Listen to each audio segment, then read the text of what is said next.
Yo, what's up, guys? It's me, Brandon, giving you guys another comic book review. First up, it's Death Metal Extreme. Sorry, Infinite Hour Extreme, baby. Extreme! And oh my god, dude, I freaking love this comic book. Why? Well, I'll tell you why. It's fucking awesome. There, I said it. It is freaking awesome and I love it. I'm just so psyched about this because one thing and one thing only. Can you guess what it is? It's Lobo! Lobo! Yes! Freaking love Lobo. Lobo is the coolest character that DC ever made. Period. He is the coolest looking character ever made. Enough said. And obviously, oh god, I freaking love this comic book. Seriously, obviously, I love this comic book because one, Lobo, of course.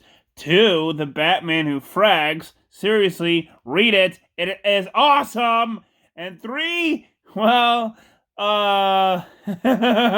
let's just say Lobo makes his own pocket universe filled with Lobos. Yep. You got that right. It's filled with Lobos. I can't say that enough. It is filled with Lobos. Lobos. God, I can't help it. I love this book. I love it. It is awesome and I love it. Moving on.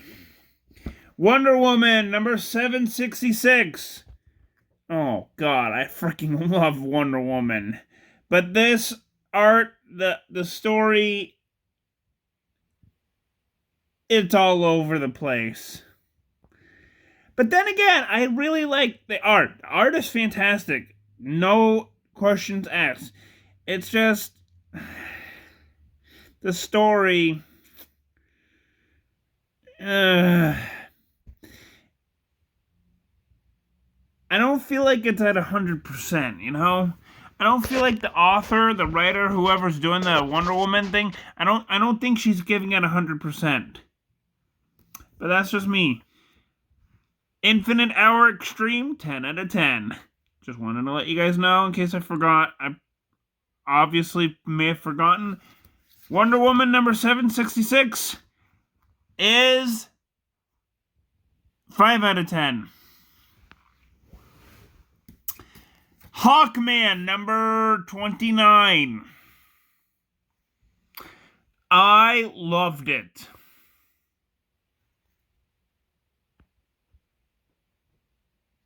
I loved it. It was a fantastic ending towards Robert Venditti's Hawkman series. Yeah.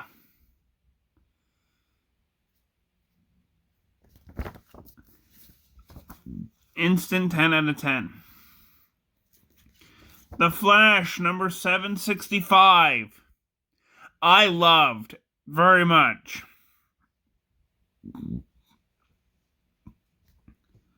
Why? Dr. Alchemy.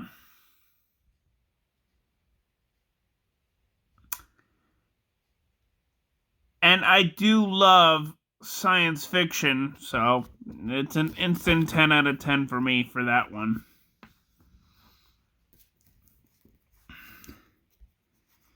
Punchline, one shot number 1. Oh god, I think Punchline is a very good character. I think that she deserves an ongoing series if they wanted to for DC. But I don't really think that they wanted to do an ongoing series. But it's okay because, well, the story was not really good at all. It was just her dealing with bipolar disorder and PTSD and whatnot. And yeah, that's not a good story. Sorry, but DC has this thing where they don't know what to do with people with learning or psychological disabilities. I'm sorry, but that's the truth. They have no freaking idea how to write a character with bipolar disorder or with PTSD. I have neither of those two things, but I can tell that DC does not know their shit. And I'm sorry to say that S word, but they don't know their facts. All it is Punchline being the victim of the Joker. When she knows, clearly knows that she is competent to stand trial. And everybody is going for her and protesting that she gets free from the court system to not go up in Arkham.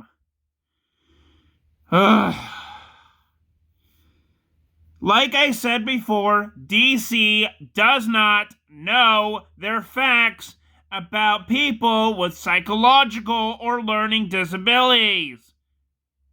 They don't know, and they don't care.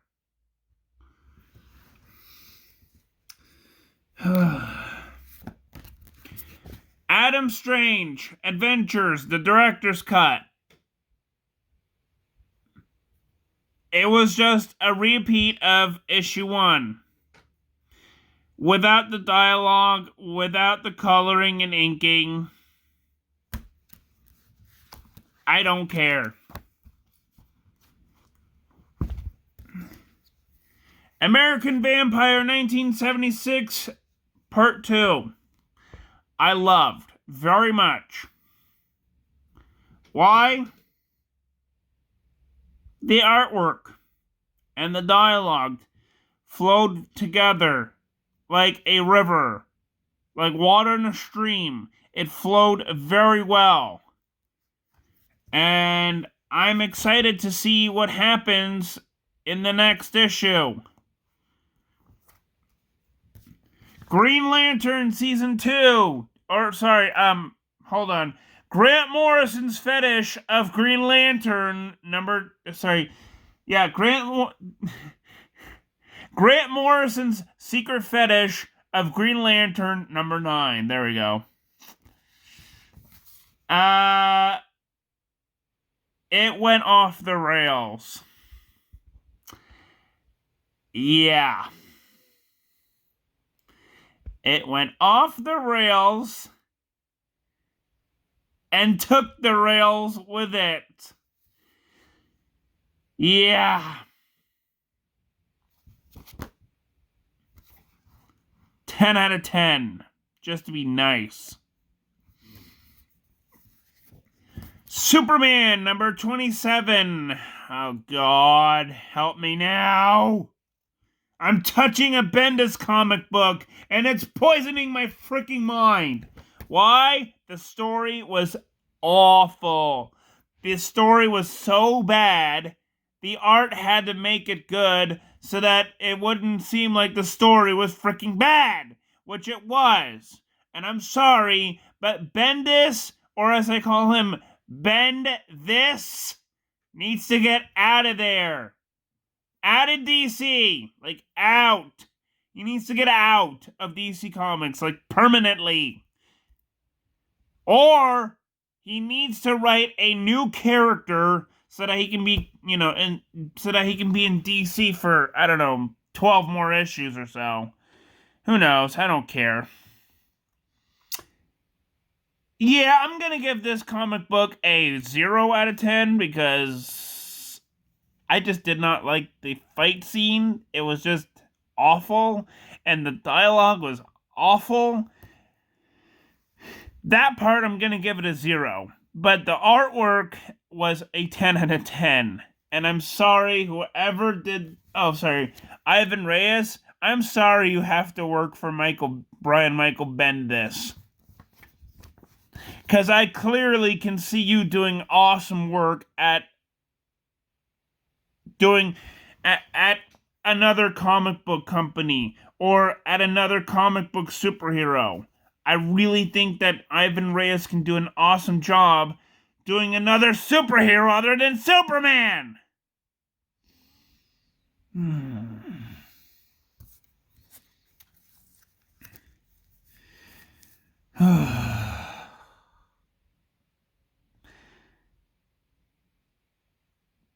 Outsiders. Back issues. I'm doing back issues now. So Outsiders number 29.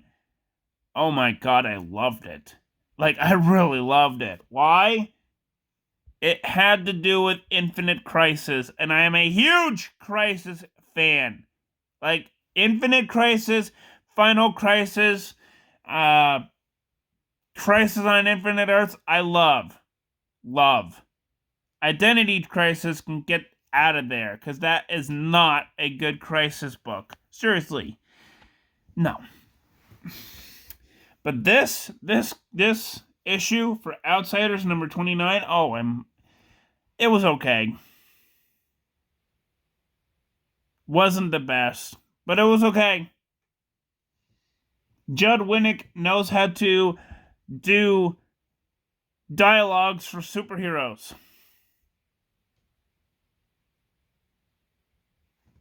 And it was okay. I loved it. 10 out of 10. All-Star Squadron number 52. 52. I loved very much. Why? Well, it had to do with the JSA going to Earth 5 to see, Shazam. And it was a fantastic story. It didn't have to deal with what was going on back in 1985. Didn't have to deal with it. And I loved it. It was great.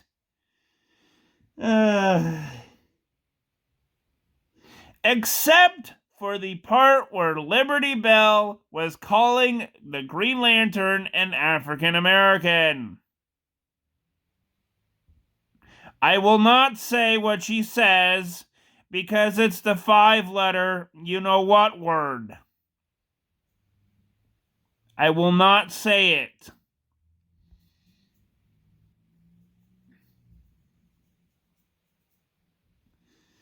But what I will say was the dialogue was fantastic. Everything before and after what she said about the Green Lantern, Jon Stewart, by the way, was fantastic. And I loved it. Very much. I'm going to give this one a 9 out of 10.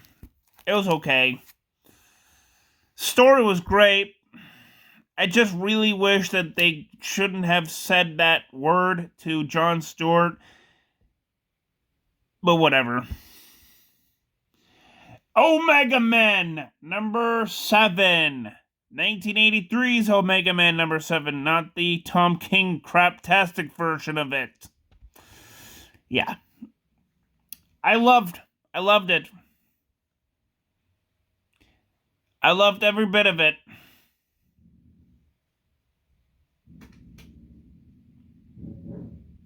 I loved every bit of it except the part where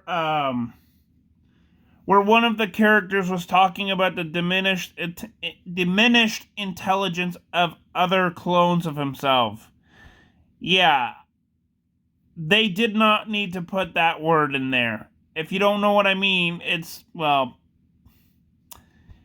that word where people use for people who are not intelligent enough, I will say. And I loved it. The issue.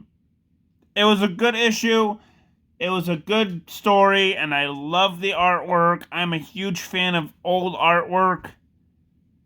old artwork type things. I love old artwork type things. I don't really care for the digital ones. To me, they kind of rob the hard work and confidence of like older artwork. So, yeah, I'm going to give this issue a 10 out of 10.